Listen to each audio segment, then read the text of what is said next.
औज़ुबिल्लाहिमिनश्शैतानिर्रजीम बिस्मिल्लाहिर्रहमानिर्रहीम अस्सलामु अलैकुम वरहमतुल्लाहि वबरकातुहू। सूरह अनाम है मेरे सामने और सूरह अनाम की आयत नंबर आज 92 है, पारा नंबर 7 रुकू नंबर 17। आयत नंबर 91 के आखिर में अल्लाह तबारक व तआला ने नबी सल्लल्लाहु अलैहि वसल्लम से फरमाया कि आप इनको छोड़ दें और ये अपने कामों में लगे रहें, फजूल कामों में, और अंजाम इनका अल्लाह ताला ने लिख दिया है। देखते हैं आयत नंबर 92 में अल्लाह तबारक व तआला किन लोगों से मुखातिब है और क्या फरमा रहे हैं। आयत नंबर 92 में अल्लाह फरमा रहे हैं वहाज़ा किताबुन अंज़लनाहु मुबारकन मुसद्दिक़ुल लज़ी बैन यदैहि।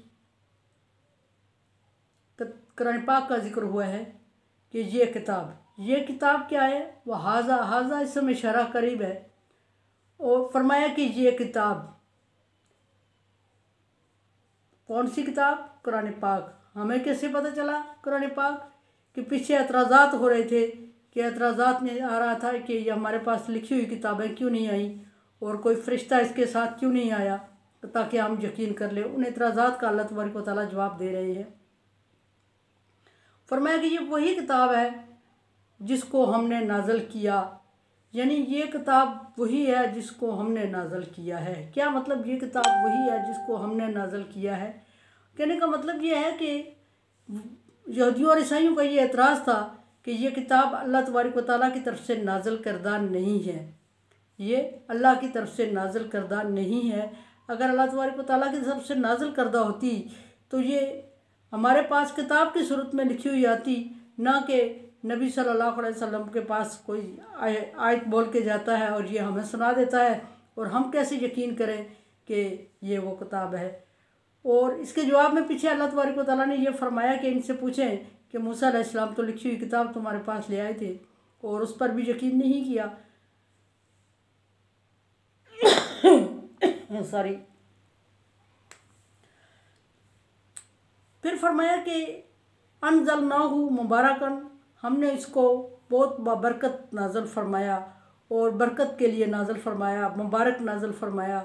और इसका नाज़िल होना बहुत बरकत वाली बात है दुनिया के लिए, तमाम दुनिया के लिए कुरान पाक का नज़ूल बहुत बरकत वाली बात है। और फिर मुबारकन का मतलब मुबारक रात में नाज़िल करना शुरू किया, यानी शब कदर में, मुबारक महीने में नाज़िल करना शुरू किया, रमज़ान में। और बज़ाते खुद कुरान पाक बहुत बबरकत किताब है और नबी सल्लल्लाहु अलैहि वसल्लम की हस्ती भी बहुत मुबारक और बबरकत है। और आप सल्लल्लाहु अलैहि वसल्लम ने दुनिया से में कभी झूठ नहीं बोला, नबूवत से पहले भी। तो इसलिए आप सल्लल्लाहु अलैहि वसल्लम की बरकत है कि आप सल्लल्लाहु अलैहि वसल्लम पर ऐसी किताब नाज़िल की गई। और आप सल्लल्लाहु अलैहि वसल्लम का ये दीन जो है बताया हुआ, या आपको दी हुई शरीयत ये क़यामत तक रहेगी। अल्लाह तबारक व तआला ने यहूदियों और ईसाइयों के उस मुशरिकीन मक्का के एतराज़ात को भी रद्द करते हुए फरमाया कि जो तुम कह रहे हो कि ये अपनी तरफ से बोल रहा है, ये नबी अपनी तरफ से नहीं बात कर रहा है, बल्कि इस पर जो बात मेरी तरफ से वही होती है वही करता है। और ये जो किताब बन रही है, ये किताब इस पर नाज़िल हो रही है, या ये कुरान पाक जिसको ये तरतीब दिलवा रहा है, ये मेरी तरफ से नाज़िल करदा है। और फिर इसमें क्वालिटीज़ या इसको परखने का एक ये तरीका देखें, मुसद्दिक़ुल लज़ी बैन यदैहि, ये उन किताबों की तस्दीक करती है जो आपके पास पहले से मौजूद हैं। पहले से कौन सी किताबें मौजूद थी? तौरात, इंजील और ज़बूर मौजूद थी। तौरात और इंजील और ज़बूर की अगर इसने तस्दीक करनी है तो फिर इसको नाज़िल करने की ज़रूरत क्या थी कि ये उन्हीं को मान रही है और उन्हीं की तस्दीक कर रही है। और उन्हीं को मनवाने पे अल्लाह तबारक व तआला ने फरमा दिया कि मोमिन वो हैं जो उन्ज़िला इलैका व मा उन्ज़िला मिन क़ब्लिका, कि आप पर नाज़िल करदा किताब और आपसे पहले नाज़िल करदा किताबों पर ईमान लाते हैं। तो फिर अल्लाह तबारक व तआला ने कुरान पाक को नाज़िल क्यों किया अगर वो उन पर ईमान लाना ज़रूरी था, या ये किताब उन्हीं की तस्दीक कर रही है और उन्हीं की तरह की किताब है, तो फिर इसमें और उनमें फ़र्क क्या है? एक सवाल उठता था। तो अल्लाह तबारक व तआला ने वजह बताते हुए फरमाया कि उसमें तब्दीलियाँ कर दी गई हैं मुख्तलिफ़ वजूहात की बिना पर। कभी ला तश्तरू बिआयातिल्लाहि समानन कलीला, कि अल्लाह ने फरमाया कि किताब छोटी छोटी कीमत पर ना बेचो, इसका मतलब है कि वो बिक गई थी। और वो कुछ अहकामात उन्होंने एज इट इज़ छोड़ दिए थे जो उनकी मर्ज़ी के थे, और जो उनकी मर्ज़ी के नहीं थे उनको उन्होंने तब्दील कर दिया था और अनपढ़ लोगों में तकसीम कर दिया था अपनी तरफ से लिटरेचर लिख कर।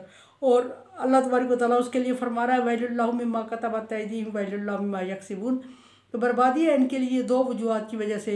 एक तो किताब को इन्होंने छोड़ के अपने हाथों से लिखा और उसमें ऐड किया, और दूसरा ये कि उन्होंने उसका कीमत वसूल की।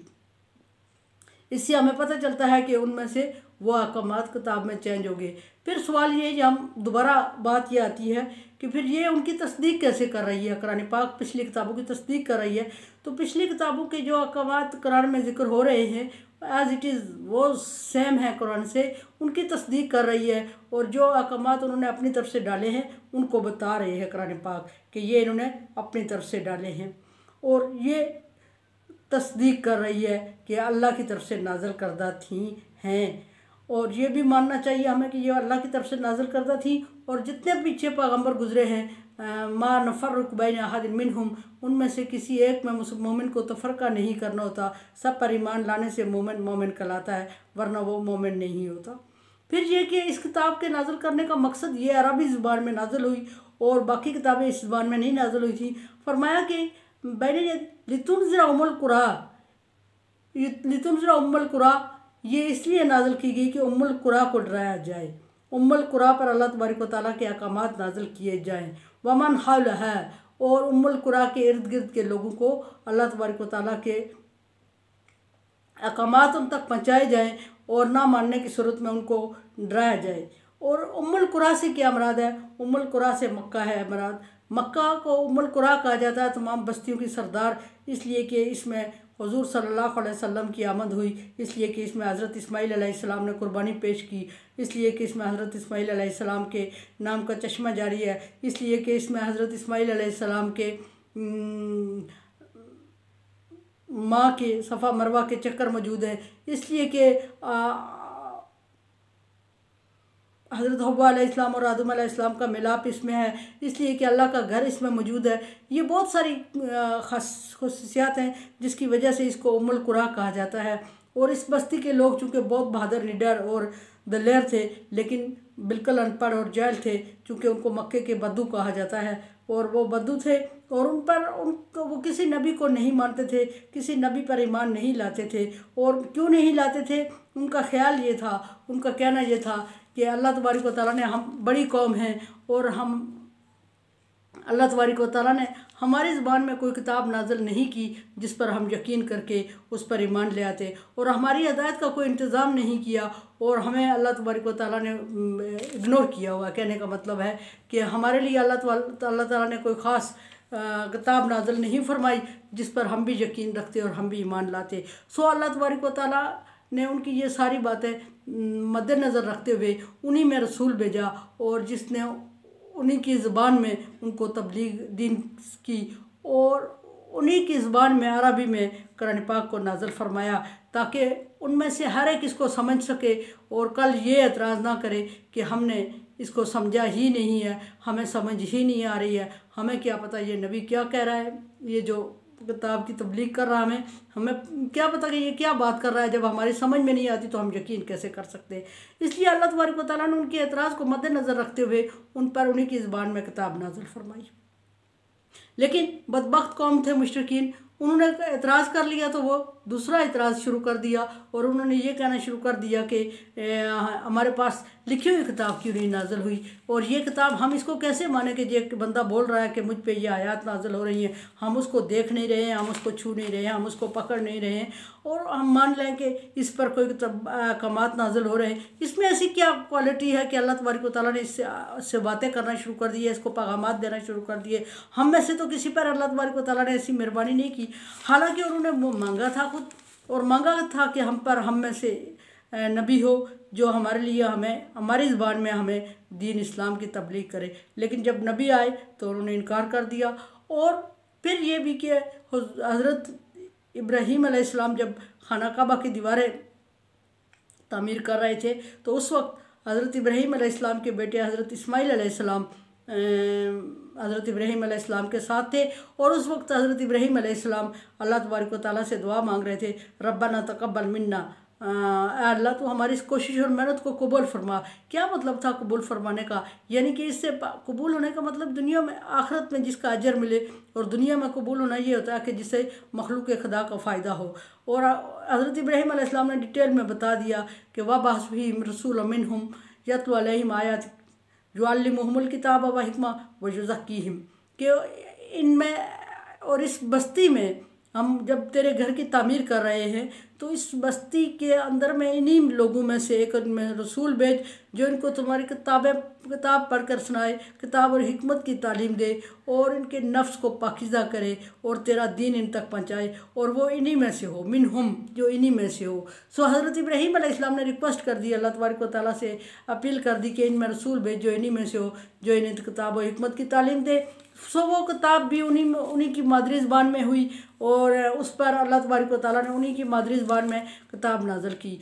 और हज़रत इस्माईल अलैहिस्सलाम हज़रत इब्राहीम अलैहिस्सलाम के साथ थे दुआ में आमीन कहने वाले। तो अल्लाह तबारक व तआला ने हुज़ूर सल्लल्लाहु अलैहि वसल्लम हज़रत इस्माईल अलैहिस्सलाम की नस्ल से दुनिया में मबूस फरमाए और अहले मक्का के लिए एक ख़ास एहतमाम नबी का किया, जो उनकी अपनी ज़बान में था, उनको तबलीग करता था, जो उनका अपनों में से था, जो उनके पास पला बड़ा था। और ये सिर्फ यही नहीं था कि उनके साथ पला बड़ा था, बल्कि वो लोग उस पर 100% एतबार भी करते थे और छोटी उम्र में ही उसको इज़्ज़त और एहतराम की नज़र से देखते थे और उस एतबार करते थे। और यतीमी में परवरिश पाने वाला हर बच्चा मोहम्मद सल्लल्लाहु अलैहि वसल्लम हर दिल अजीज़ था। और हर दिल अजीज़ था तो अल्लाह, क्योंकि उसमें क्वालिटीज़ पाई जाती थी। और क्वालिटीज़ क्यों पाई जाती थी? कि अल्लाह ने उसको नबूवत के लिए ख़ास करना था। और नबूवत के लिए ख़ास कब करना था? अब करना था उस वक्त से लेके क़यामत तक के लिए ख़ास करना था। सो अल्लाह तबारक व तआला ने नबी सल्लल्लाहु अलैहि वसल्लम में ऐसी क्वालिटीज़ रखी थी कि अहले मक्का आपसे मुतमईन थे। जब वो मुतमईन थे तो अल्लाह तबारक व तआला ने उन्हीं में से रसूल भेजा। अल्लाह तबारक व तआला ने उनके दिलों की तसल्ली के लिए उसी बंदे को उनमें रसूल मखसूस किया, क्योंकि मकसद तो अल्लाह तबारक व तआला का पहले से नबी सल्लल्लाहु अलैहि वसल्लम को मक्के वालों के लिए मबूस करना था। लेकिन मक्के वालों को मुतमईन करने के लिए आप सल्लल्लाहु अलैहि वसल्लम में क्वालिटीज़ सारी वो मौजूद थी जिसको मक्के वालों ने पसंद किया। और नबूवत से पहले वो आपको सादिक और अमीन कहते थे। और फरमाया कि मैंने किताब भेजी, और इस किताब भेजने का मतलब ये है कि उम्मुल कुरा को डराया जाए और इसके इर्द गिर्द लोगों में। डराने का क्या मतलब है? अल्लाह तबारक व तआला के अहकामात पहुँचाना मतलब डराना नहीं होता। मतलब ये कि जो वो गलत काम कर रहे थे उनसे रोका जाए और अल्लाह के अजाब से आशना करवाया जाए। और उसके इर्द गिर्द के मक्के के इर्द गिर्द जो लोग थे, बद्दू थे, उनको भी इस पैगाम में शामिल करना था। और इनके लिए अभी तक ना कोई किताब स्पेशल नाज़िल हुई थी उन लोगों के लिए और ना कोई नबी आया था। और वो अल्लाह तबारक व तआला से बार बार यही एतराज़ करते थे कि अल्लाह तबारक व तआला ने हमें खुदा न खास्ता इस काबिल नहीं समझा कि हमारे लिए नबी का इंतज़ाम करता।